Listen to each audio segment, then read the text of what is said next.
વધી ગયો છે case.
So hello students, check कर लो आज आ रही है.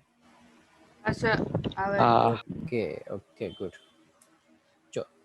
तो स्टार्ट करते एक्सरसाइज. सिर्फ 6 नंबर का ये चैप्टर है और इसकी एक्सरसाइज का ये फर्स्ट क्वेश्चन है. Sign of work done by a force. देखो कॉन्सेप्चुअल इक्वेशन हो गए तो मैं इस हिसाब से जाऊंगा क्योंकि वैसे एमसीक्यू के अंदर काफी सारे ऐसे क्वेश्चन आ जाते हैं. ओके, न्यूमेरिकल हो गए तो उस हिसाब से जाऊंगा. Sign of work done by the force is important to understand.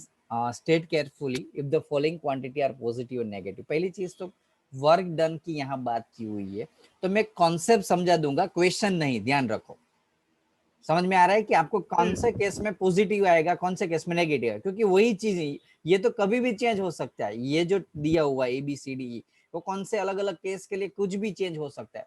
जरूरी है आपको कॉन्सेप्ट समझना. कॉन्सेप्ट ये कह रहा है कि वर्क पॉजिटिव तब आएगा जब आप फोर्स जो लगा रहे हो वही डायरेक्शन में डिस्प्लेसमेंट हो. हाँ कि ना? और वर्क नेगेटिव तब आएगा, वर्क नेगेटिव तब आएगा जब आप फोर्स लगा रहे हो उसकी ऑपोजिट डायरेक्शन में डिस्प्लेसमेंट हो रहा है. कोई बता सकता है तो वर्क जीरो कब आएगा? જ્યારે કાઈ ફોર્સ ના એક્ટિવ હોય કા તો ડિસ્પ્લેસમેન્ટ ના થયું હોય. का तो फोर्स होगा, का तो D0 હોય, का तो थीटा 90 હોય. तो नॉट 180. 180 ના થાય ને, અહીંયા cos थीटा આવે બેટા. हाँ, थीटा एंगल 90 હોય तो आवे वर्ग जीरो. ओके, ये तीन केस के लिए ये हो सकता है. तो कॉन्सेप्ट क्लियर? क्या नेगेटिव में 180 होगा? नेगेटिव में 180 होगा. इसके अंदर थीटा 0 होगा और इसके अंदर 90 to 70 ऐसा हो सकता है. ओके चलो, तो आप फटाफट से आंसर दो. Work done by a man lifting the bucket out of the wall. Bucket positive. ऊपर फोर्स लगा रहा है, डिस्प्लेसमेंट ऊपर जा रहा है तो positive. Work done by gravitational force. Work done by gravitational force negative. हाँ negative. Gravitational force opposite direction में लगता है ना, आपको पता ही होगा, ऊपर जा रहे हो मैं. Okay. Work done by the friction negative. Work done by the apply force moving the rough horizontal. जो फोर्स लगा रहा है वही डायरेक्शन में तो पॉजिटिव. ओके, यहाँ ऐसा मैं फोर्स लगा रहा हूँ, ऐसे फोर्स लगा रहा हूँ तो डिस्प्लेसमेंट भी इस साइड होगा ना. चलो ई नंबर में रेजिस्टिव आए ना तो आंखें बंद करके नेगेटिव कर दो. चलो सेकंड. तो ऊपर बी ऑप्शन में તમે શું કહ્યું હતું? કયા કેસમાં બી નેગેટિવ નહીં આવે? તો નેગેટિવ તો બોલો. ગ્રેવિટેશનલ फोर्स नहीं, अरे लगाયું लगभग में पॉजिटिव. सॉरी લખ્યું, બાકી બોલ્યો તો હું નેગેટિવ જ, ઓપોઝિટ ડાયરેક્શન માં હોય ને. ઓકે, जो फोर्स लागे અને ડિસ્પ્લેસમેન્ટ સમજી લો કે ભાઈ ક્વેશ્ચન શું છે, વર્ક ઉપરનો કેસ જ છે ને અહીંયા. M work done by a man in lifting. तो मैन फोर्स लगा रहा था ऊपर और लिफ्टिंग भी ऊपर हो रही थी। अब work done by the gravitational force Fg, तो ग्रेविटेशनल फोर्स नीचे लग रहा है और फोर्स कहाँ लग रहा है, वर्क कहाँ, डिस्प्लेसमेंट बकेट कहाँ जा रही है, ऊपर जा रही है, तो ये दोनों ऑपोजिट डायरेक्शन में नेगेटिव। ओके, मैं बोला था नेगेटिव, खाली भूल से पॉजिटिव कर दिया मैंने। चलो second number, body of mass 2 kilogram initially raised move under the action of the applied force horizontal work done by the force 10 kilogram। अच्छा क्वेश्चन है।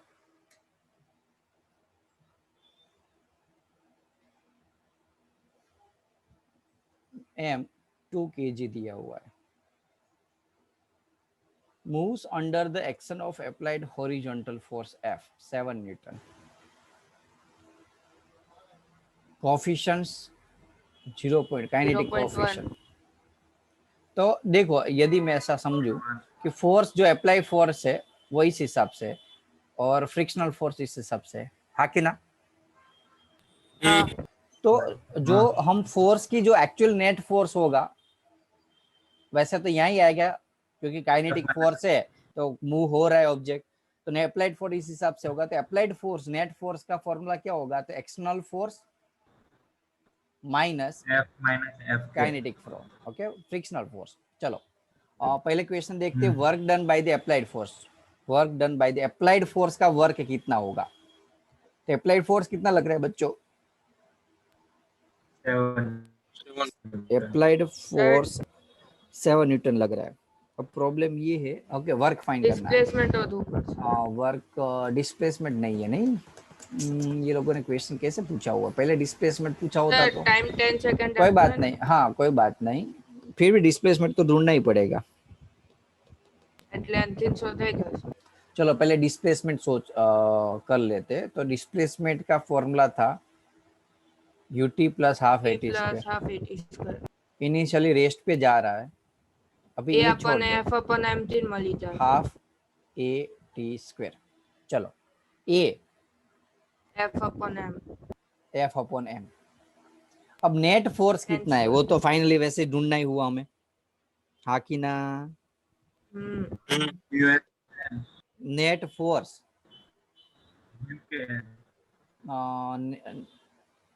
Net force external force minus frictional force. External force कितना था, 7 newton. Frictional force का formula क्या था बच्चों, mu M G.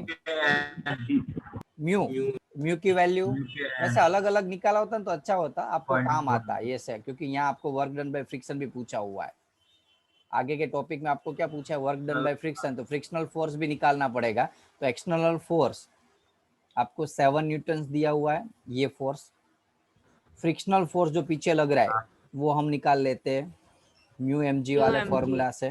Mu mu mu mu 0.1 मास 2 kilogram gravy जी जी जी जी जी 10 ले लेते, तो 2 न्यूटन आया। ओके, कोई डाउट इसमें? चलो इसमें ऐसा कुछ लिखा नहीं है ना 9.1 लिखना है, लेना है, ऐसा कुछ नहीं लिखा है। चलो तो ये हुआ फ्रिक्शनल फोर्स। सब फ्रिक्शनल है तो नेगेटिव साइन મૂકવાની। हाँ हाँ हाँ, नेगेटिव साइन होगी ना, फ्रिक्शनल फोर्स ऑपोजिट डायरेक्शन। वैसे यहाँ माइनस करेंगे तो आपको यहाँ साइन करने की जरूरत नहीं है, समझ में आया? आपने यहाँ फॉर्मूला ऐसे लिखा है ना, इसलिए माइनस लिखने की जरूरत नहीं है। एक्सटर्नल फोर्स कितना होगा, 7 न्यूटन, माइनस फ्रिक्शनल फोर्स कितना है, 2, नेट फोर्स कितना हो जाएगा, 5 न्यूटन। समझ में आ रहा है? यहाँ आप यहाँ पॉजिटिव टोटल नेट फोर्स ऐसा लिखो तो यहाँ माइनस कर दो, हमने डायरेक्टली ऐसे माइनस कर दिया। आपको पता है एक फ्रिक्शनल फोर्स ऑपोजिट डायरेक्शन में लग रहा है, इसलिए मैं यहाँ आपको माइनस, क्योंकि अदरवाइज यहाँ माइनस करोगे तो बाद में माइनस माइनस प्लस तो आंसर चेंज हो जाएगा। तो नेट फोर्स 5 न्यूटन, तो एक्सेलरेशन कितना होगा, एफ अपॉन एम। वैसे एफ तो यहाँ है हमारे पास, हाफ एफ 5 न्यूटन। मास कितना है यहाँ 2 किलोग्राम, और टाइम लग रहा है यहाँ 10 सेकंड। सोल्व करोगे तो डिस्टेंस मिल जाएगा, ट्राई करो तो कितना आ रहा है, 125 मीटर। 125 पक्का ना? हाँ। चलो तो डिस्टेंस मिल गया आपको। अब सब कुछ मिल जाएगा, डिस्टेंस के लिए हम एस करें या डी करें एक ही चीज है, हो कंफ्यूज मत होना एग्जाम में। अब हम आंसर निकाल लेते हैं, अब फटाफट से आंसर मिल जाएगा आपके। यहाँ इसलिए लिख रहा हूँ, आपके सामने सारे डेटा है। ए नंबर का बोलो, चलो work done by the applied force,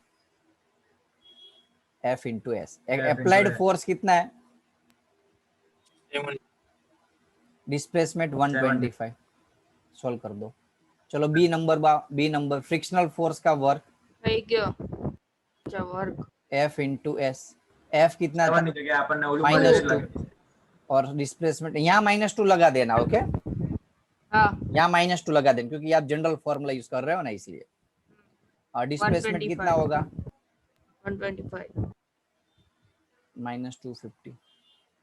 और तीसरा फाइंड करना है C, work done by the net force. 5 into तो 125 नेट फोर्स इंटू डिस्प्लेसमेंट, यहाँ फ्रिक्शनल फोर्स नेट फोर्स कितना था? 5 इंटू 125। into हाँ और तीसरा फाइंड करना है चेंज इन काइनेटिक एनर्जी। तो डी यहाँ ढूंढ लेता हूँ।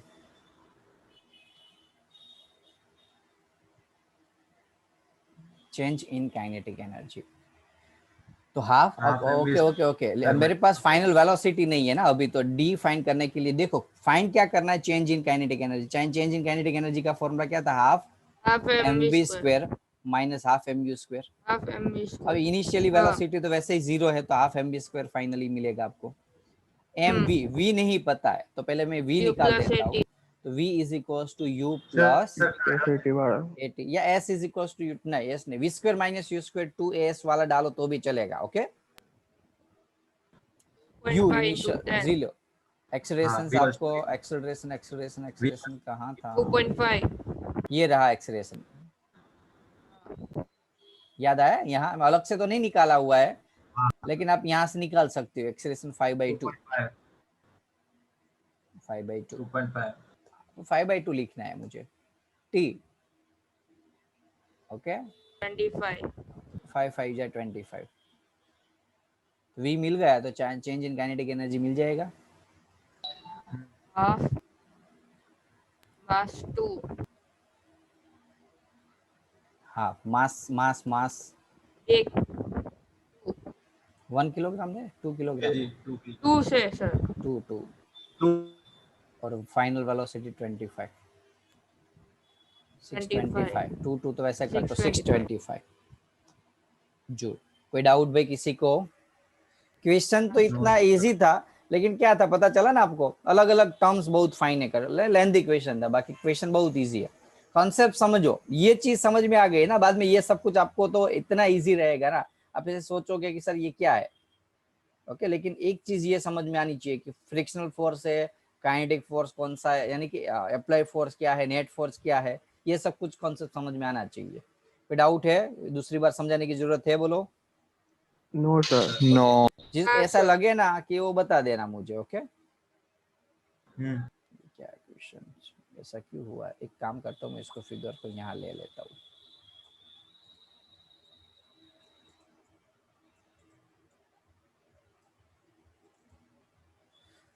चलो, given in the figure are example of some potential energy function in the one dimension. Total energy of the particle is indicated by the cross of the ordinate axis. In the case specify the regions if any which the particle cannot be found for the given energy.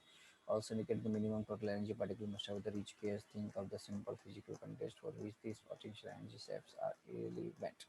Okay question में क्या दिया हुआ है आप read मत करो, मैं बता देता हूँ आपको कुछ, क्योंकि करोगे तो भी पता नहीं चलेगा ज्यादा। पहले यहाँ kinetic energy sorry potential energy versus distance का ग्राफ दिया हुआ है, v वर्सेस t।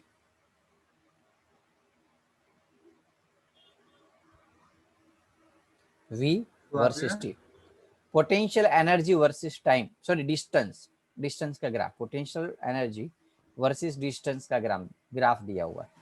u है या अभी यहाँ बोले v है, हम जनरली u बोलते हैं उसको।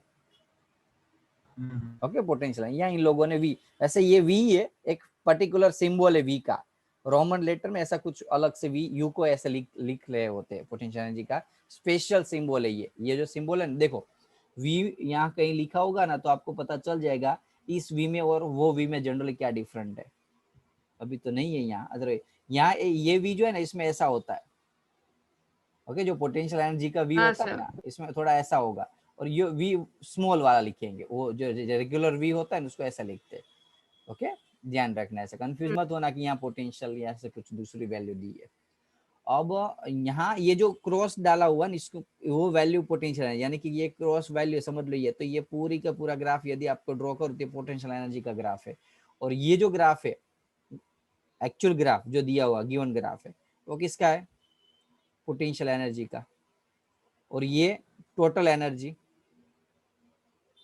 तो मुझे क्वेश्चन में ये बताना है कि कौन से केस में, यहाँ तो अलग अलग केस है, 0 से 1 का, यहाँ 0 से 1 के बाद में, ए के बाद में अलग अलग जगह पे अलग अलग पोटेंशियल एनर्जी है, हाँ कि ना? तो पहले रिमूव कर देता हूं एटलीस्ट। देखो ये जो ग्राफ है उसमें ये खाली क्या है? पोटेंशियल एनर्जी का ग्राफ दिया हुआ है।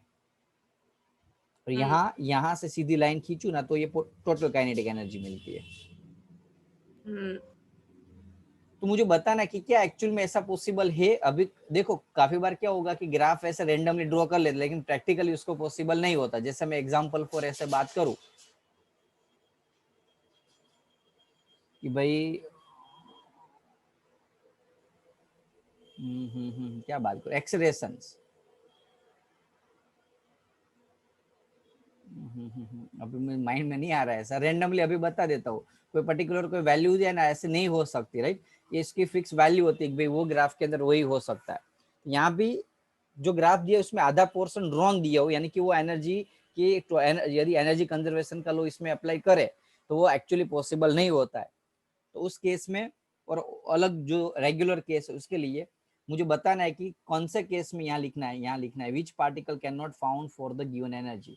ये जो एनर्जी के हिसाब से वो पार्टिकल इस ग्राफ में, यहाँ यानी कि ऐसा नहीं हो सकता, इस साइड ये ऑब्जेक्ट नहीं हो सकता, ऐसा बताना है। डोंट वरी, मैं आपको बताऊंगा तो आपको क्लियर हो ही जाएगा। पहली चीज तो कब पॉसिबल नहीं हो सकता। अभी यहाँ एनर्जी दी है पोटेंशियल एनर्जी और टोटल एनर्जी। कोई बता सकता है कि काइनेटिक एनर्जी होती है वो नेगेटिव हो सकती है कभी? काइनेटिक एनर्जी कभी नेगेटिव हो सकती है? हेलो? पोटेंशियल एनर्जी नेगेटिव हो सकती है? यस। पोटेंशियल एनर्जी पॉजिटिव हो सकती है? यस।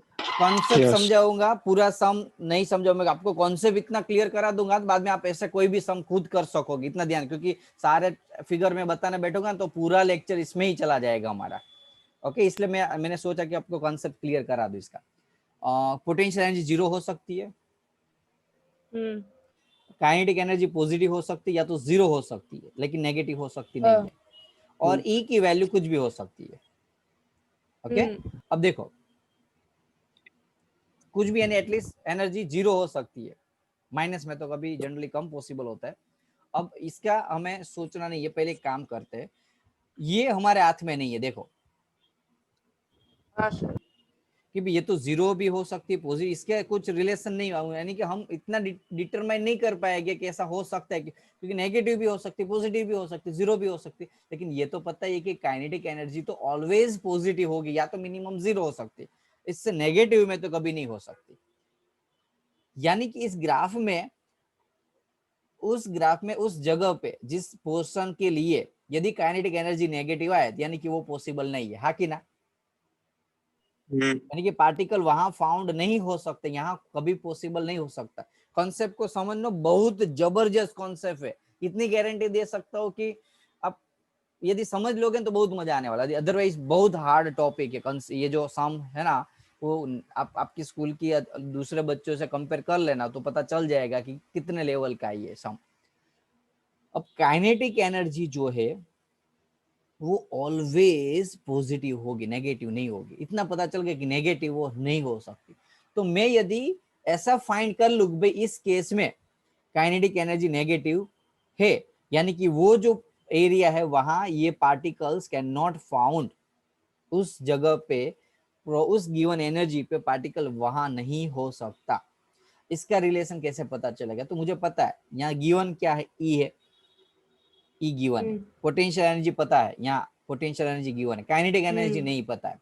तो मैं ई इज इक्वल टू पता होगा kinetic energy plus potential energy. तो मैं काइनेटिक एनर्जी को मेन बना लूं तो पोटेंशियल एनर्जी में से सॉरी टोटल एनर्जी में से पोटेंशियल एनर्जी माइनस कर दूं तो पता चल जाएगा, हाँ कि ना? अब मैं ये कंप्लीट कर दूं कि यदि काइनेटिक एनर्जी जो है वो तो जीरो हो सकती है या तो ग्रेटर देन हो सकती है, पॉजिटिव हो सकती है। तो पॉजिटिव कब हो सकती है? कि जब ये जो पोटेंशियल एनर्जी है, पोटेंशियल एनर्जी जब ग्रेटर देन होगी तो वो तो पॉसिबल नहीं है। तो अदरवाइज यदि ग्रेटर पोटेंशियल एनर्जी बढ़ गई, पोटेंशियल एनर्जी ई से ज्यादा हो गई तो काइनेटिक एनर्जी क्या हो जाएगी? नेगेटिव। तो वो पॉसिबल नहीं। तो ऑलवेज सिचुएशन में क्या होना चाहिए? कंपलसरी टोटल एनर्जी जो है वो पोटेंशियल एनर्जी से ज्यादा होनी चाहिए। यदि ग्राफ के अंदर जिस पोर्शंस के अंदर पोटेंशियल एनर्जी यानी कि sorry total energy potential energy से ज्यादा है, वो ग्राफ प्रैक्टिकली पॉसिबल है, वहां उस पॉइंट पे वो पार्टिकल्स फाउंड हो सकता है। तो समझ में आ रहा है बच्चों? हाँ सर। क्लियर है सर हाँ बोलो। क्वेश्चन एक बार रिपीट करो। क्वेश्चन में ये दिया हुआ है कि मुझे ग्राफ के अंदर कौन से पॉइंट पे एक्चुअल में ग्राफ के अंदर कौन सा भाग जो है ऐसा है कि जो कभी पॉसिबल ही नहीं हो सकता, वो बताना है। समझ में आया?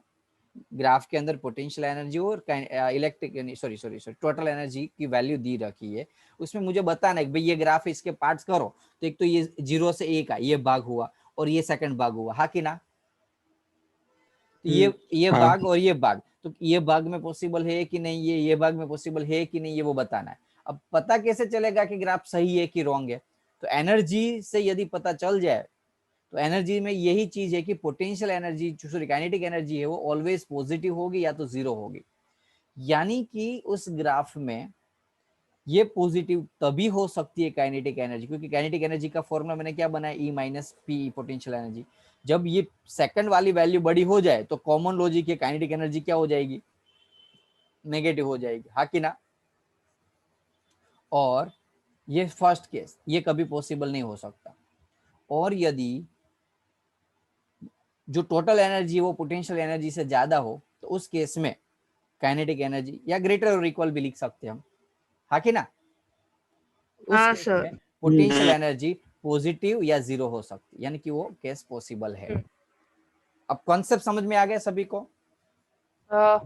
चलो अब हम फिगर लेते तो एटलीस्ट और आपको ज्यादा समझ में आएगा। अब यहाँ पोटेंशियल एनर्जी, यहाँ यदि ग्राफ में ये वैल्यू होती की जगह तो यहाँ क्या लिख सकते हैं हम? समझ लो यहाँ 15 होता तो यहाँ 20 होगा, रैंडमली ऐसा कुछ हो सकता है, हाँ कि ना? ये क्या है बच्चों? पोटेंशियल एनर्जी है। पोटेंशियल एनर्जी इस ग्राफ के लिए ये पोटेंशियल एनर्जी है। तो इस ग्राफ में मैं 0 से a तक जाऊं, यदि x की वैल्यू लेस देन a है, यानी कि 0 से a है, उस केस के लिए बोलो कोई बता सकता है कौन ज्यादा है? काइनेटिक सॉरी टोटल या पोटेंशियल?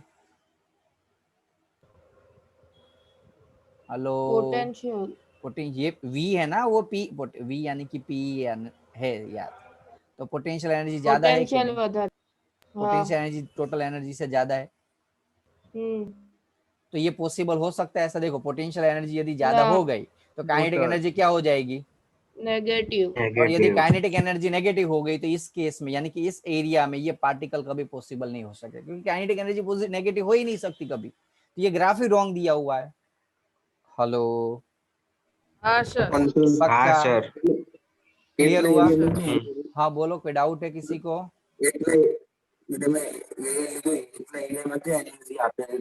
अवाज अवाज कपाई છે બેટા થોડો તારો। हेलो सर हाँ बोल। હવે આવે ક્લિયર? આવે છે, બોલ તો કદી। એટલા એરિયામાં કે એનર્જી આપેલી છે એમ કહું છું। એનર્જી તો 0 છે એટલા એરિયામાં। એટલે એટલે અહીંયા એનર્જી અહીંયા તો 0 જ છે વેલ્યુ। અરે સોરી, અહીંયા શું છે value? Kinetic energy sorry sorry sorry sorry એટલે આ કેસમાં હા હા હા હા હા હા આ કેસમાં થશે, અહીંથી વધી જાય છે, અહીંયા સુધી તો કશું નથી, અહીંયા કઈ આપેલું જ નથી, સોરી હો। ઓકે, આ કેસની અંદર તો શું છે, બધું 0 જ છે, સમજી લો।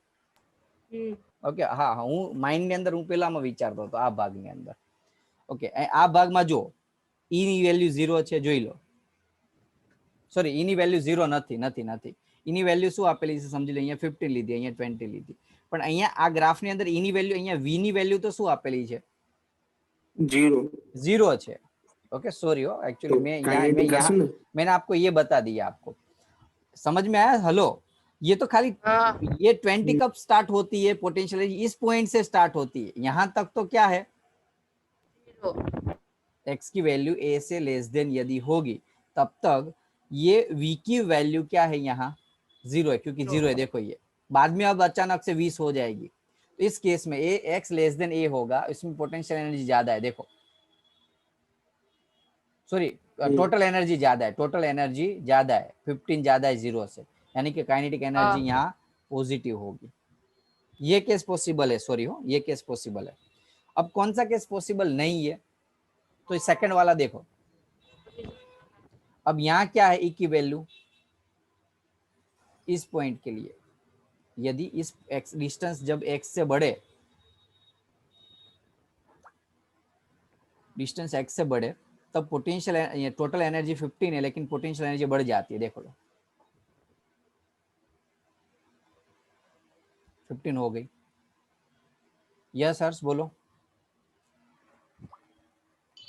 તો સર આ ફર્સ્ટ માં લખવાનું છે કાંઈ કે નહીં, એમ ખબર ના પડી શું લખ્યું ને, આ બધું તો લખ્યું મેં। ये तो लिखना है आपको, स्टेटमेंट ये लिखना है ना यहाँ कि particles can be found for given energy in X less than A. समझ में आई? स्टेटमेंट लिखना है आपको, मैं पीडीएफ भेज देता हूँ, क्या लिखना है वो आपको, थियरिकल टर्म्स क्या लिखना है मैं भेज दूंगा, वो don't worry about it, right? खाली कॉन्सेप्ट समझ लो कि ये आपको पता चलना चाहिए। स्टेटमेंट में क्या लिखना है वो तो पता चल जाएगा, रीड कर लोगे तो भी। चलो अब एक्स ग्रेटर देन ए में क्या हुआ, देखो एक्स ग्रेटर देन ए में वी वैल्यू क्या है, पोटेंशियल एनर्जी, वी यानी कि पोटेंशियल एनर्जी ज्यादा है, पोटेंशियल एनर्जी ज्यादा है किससे, टोटल एनर्जी से। तो पोटेंशियल एनर्जी यदि ज्यादा होगी तो काइनेटिक एनर्जी क्या हो जाएगी, negative, which is not possible. यानी कि यहाँ क्या लिखना है आपको, the particles can not be found for the given energy in the interval of X greater than A. समझ में आया? पक्का? हाँ सर। श्योर? फर्स्ट एक बार रिपीट करो। देखो ये ग्राफ है, समझ लो कि ये ग्राफ v वर्सेस t का ग्राफ है, x डिस्टेंस वर्सेस t का ग्राफ है। समझ लो ग्राफ ऐसा दिया हुआ है, इसका मीनिंग क्या हुआ, 0 10, इसका मीनिंग क्या हुआ, 10 सेकंड 10 सेकंड के बाद ऑब्जेक्ट चलना स्टार्ट करता है, हाँ कि ना? हाँ 10 सेकंड के लिए x की वैल्यू कितनी है, 0 है। 0। तो बस वही चीज यहाँ बताई है कि x is equal to a time a distance के लिए, जब a डिस्टेंस होता है ना, तब तक ये पोटेंशियल एनर्जी जो है ना v ऑफ x वो 0 है यहाँ तक। तो यहाँ तक 0 है, लेकिन काइनेटिक फिक्स है। देख लो ये फिक्स इसलिए है, आप कहीं भी जाओ, ये आपको एनर्जी कंजर्वेशन लॉ पता है ना, टोटल एनर्जी नेवर चेंजेस, ये ऑलवेज फिक्स रहती है, वो स्ट्रेट लाइन ही मिलेगी। चेंज क्या होगा, काइनेटिक पोटेंशियल का ग्राफ होता है, कभी भी पोटेंशियल एनर्जी कभी ऐसा नहीं होगा कि ई वर्सेस एक्स का graph, it doesn't depends on the distance, is the constant terms. ये आपको यहाँ दिया है, मैंने रैंडमली यहाँ वैल्यू ली है, कोई फिक्स वैल्यू नहीं है। ये भले 15x आपको एग्जाम में नहीं लिखना, ये 20 और 15, समझ में आ रहा है? ये नहीं एग्जाम में लिखने, जैसे आपको बताया भाई ये ऊपर है तो बड़ी होगी, ई नीचे है तो छोटी होगी। तो v इस केस में 0 से a केस के लिए देखो e की वैल्यू कितनी है बच्चों, बड़ी है 15 है, और v कितना है, 0 है। इसका मीनिंग e बड़ा हुआ किससे, पोटेंशियल एनर्जी से। v यानी कि पोटेंशियल एनर्जी, वो माइंड में डाल दो यार, अलग अलग नहीं, कंफ्यूज नहीं होना है। e यदि बड़ी होगी, टोटल एनर्जी यदि ज्यादा होगी, पोटेंशियल जो कौन सा केस आएगा, पॉजिटिव। ओके ये फॉर्मूला याद रखो, ये बड़ा होगा तो कॉमन लॉजिक ये पॉजिटिव आएगा। ये वैल्यू यदि पॉजिटिव में होगी तो ये पॉजिटिव में आएगी, इतना क्लियर कर। तो यहाँ ई की वैल्यू ग्रेटर देन आई यानी कि पॉजिटिव आई काइनेटिक एनर्जी, तो यानी कि ये केस पॉसिबल है।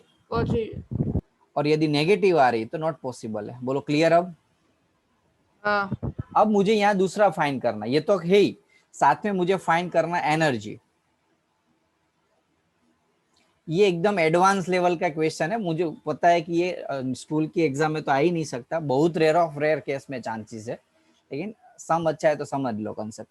एग्जाम ओरिएंटेड नहीं समझो इसको, ओके, इसको कंसेप्ट ओरिएंटेड समझिए। सम एग्जाम के लिए आईएमपी नहीं है, लेकिन कॉन्सेप्ट के लिए जबरदस्त है। अब मुझे फाइंड करना है मिनिमम एनर्जी, बोलो मुझे फाइंड करना है मिनिमम। अभी ये फर्स्ट केस ही चल रहा है, ये ग्राफ है, अभी सेकंड थर्ड तो बाकी है। मिनिमम एनर्जी बोलो क्या होगा बच्चों, कॉमन लॉजिक है, यहाँ एनर्जी कितनी होगी? 0 minimum energy, minimum kinetic energy 0 0 हो सकती है, मिनिमम काइनेटिक एनर्जी क्या हो सकती है? 0। तो फर्स्ट केस जो था 0 से a तक के, मैं यहाँ ही बता दूं, अभी यहाँ बता देता हूँ, चलो। x लेस देन a के लिए काइनेटिक एनर्जी पॉजिटिव है, तो ये पॉसिबल है, और यदि पॉसिबल है तो इसकी जो मिनिमम एनर्जी आएगी, तो यहाँ मिनिमम एनर्जी कितनी दी है? 0।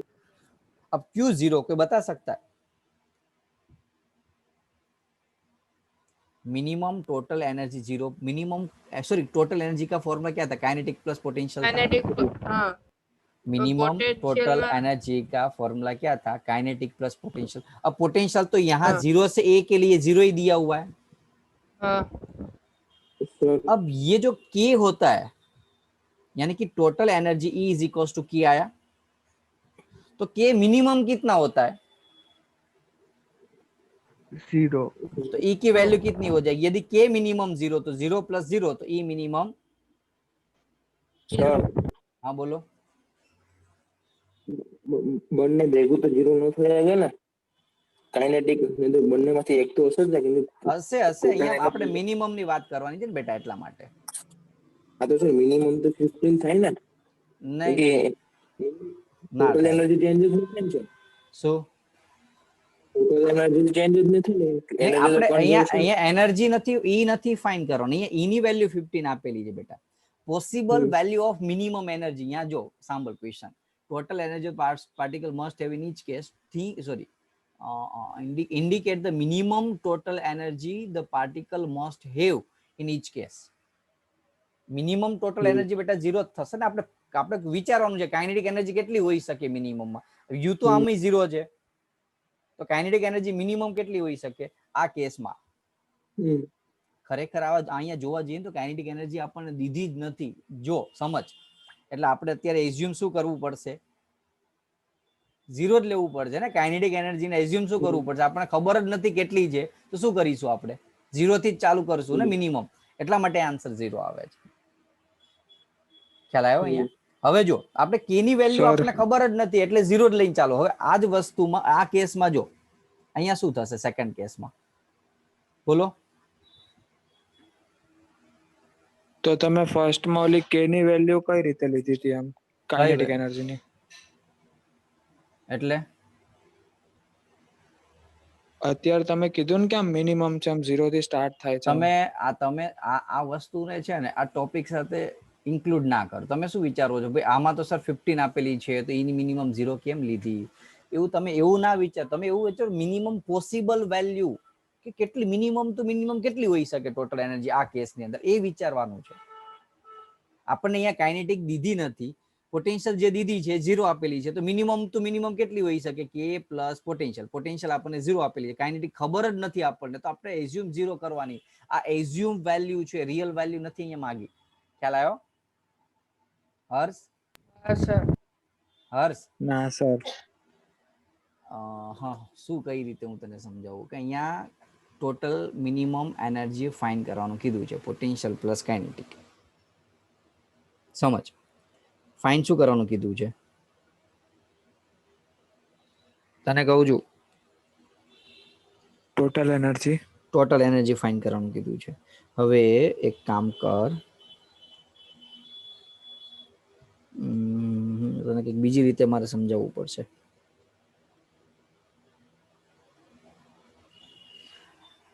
હું સમજાવું હું તમને, હું આખું કોન્સેપ્ટ જ સમજાવું છું. મને ખબર છે એકદમ એક્સ્ટ્રા ઓર્ડિનરી વસ્તુ છે ને, એટલે તમારે એક્સ્ટ્રા ઓર્ડિનરી મગજની જરૂર પડશે. ઓકે, આ જેવા તેવા સાહેબોનું કામ નથી. સાચું કહો તો તમે તો સ્ટુડન્ટ છો. જો હું તમને સમજાવું. હા બોલ. અચ્છા, એનર્જી ક્યાં ફાઇન્ડ કરવાનું કીધું છે? જે રિજનમાં મળે કે જે રિજનમાં નથી મળતું એ બધામાં ફાઇન કરવાનું કીધું. આમ તો એવું કઈ ફિક્સ નથી, આમ તો જ્યાં મળે ને એમાં જ કરવાની હોય. આમાં આપેલું છે એટલે એ પૂછું છું. આમાં જે રિજનમાં નથી મળતું ને એની ફાઇન કરવાનું છે, એટલે તો 0 જ આવશે ને એમ કહું છું. નહીં નહીં નહીં, ઉપર આપેલું જ છે. બંનેની કીધું છે. એવું કીધું છે minimum total energy of the particle must have in case think a minute ho. If any in which the particle cannot be found for the given energy also indicate the minimum total energy particle must have in each ના each case કીધું છે બેટા, જો બંને case કીધું છે અહીંયા, ખ્યાલ આવ્યો? એટલે બંને કેસમાં કરવાનું છે. હવે જો હું તમને સમજાવું, સમજો એક જ મિનિટ, મને ખાલી 1 મિનિટ આપો. લાઈક એક્ઝામ્પલ 4, આ તો વસ્તુ કેવું છે ખબર છે, આપણે ફર્સ્ટ કેસની વાત કરીએ છીએ ને, જો સમજો, મારે એવું કંઈક મગજની અંદર એક એક્ઝામ્પલ એવું નહીં આપતું જેમને હું તમને પ્રેક્ટિકલી એની લિંક સાથે કરી શકું, ભાઈ આવું પોસિબલ બની શકે. ઓકે, સમજો સમજો, જો આ સ્પ્રિંગ છે, સ્પ્રિંગ સમજ હર્ષ, સ્પ્રિંગને મેં ખેંચી, રાઈટ? હેલો, હા સર. ઓકે, સ્પ્રિંગને જ્યારે હું ખેંચું છું તેની અંદર કઈ એનર્જી હશે? પોટેન્શિયલ હશે. કાઇનેટિક 0 થઈ જશે. છોડી દઈશ અને એને એની પોતાની પોઝિશન્સની અંદર આવી જશે, ત્યારે શું સિચ્યુએશન થશે? બંને 0 થઈ જશે, હા કે ના? હા. તો આપણે આ મિનિમમ ટર્મ્સ ફાઇન્ડ કરવાનું છે કે ભાઈ આ કેટલું હોઈ શકે, એમ ખ્યાલ આવ્યો? હવે તને એનર્જી કન્ઝર્વેશન નથી એપ્લાય કરવાનું સર, પહેલા 50 છે તો અત્યારે કેમ 0 છે, એ મગજમાં ના વિચારો તમે. ओके, माइंड के अंदर आपको क्या सोचना है कि भाई टोटल एनर्जी मुझे फाइंड करना है. Keep simple and short language में, ज्यादा कंफ्यूजन मत करो आपको माइंड में कि मुझे फाइंड करना है पोटेंशियल एंड काइनेटिक का सम. ये मिनिमम कब, कितना मिनिमम टू मिनिमम कितना पॉसिबल हो सकता है? ये वैल्यू यदि मुझे यहाँ 0 दी है तो काइनेटिक की minimum possible value will also be 0. तो ऑलवेज आपको ये टर्म्स, आप कहीं भी कोई भी सम के अंदर करो तो ये आपको कंपलसरी क्या कर देना है? 0 कर देना है. समझ में आया? जैसे एक काम कर, गिव मी 1 मिनट, खाली एक सम में आपको ये करा देता हूं. पहले ये देखो, चलो x ग्रेटर देन a में क्या होगा? नेगेटिव. फिर भी हमें फाइंड तो करना है ना एनर्जी, तो क्योंकि ये प्रैक्टिकली कभी पॉसिबल नहीं हो सकता, लेकिन फिर भी यहाँ पूछा है कि इस केस के अंदर भी कितना हो सकता है काइनेटिक एनर्जी. तो देखते ये पॉसिबल तो है नहीं, फिर भी देखते हैं. चलो, ई मिनिमम, ई का फॉर्मूला है के प्लस यू. अब यू की वैल्यू कितनी दी है बोल? वी नॉट दी है, वी नॉट दी हुई है कि नहीं?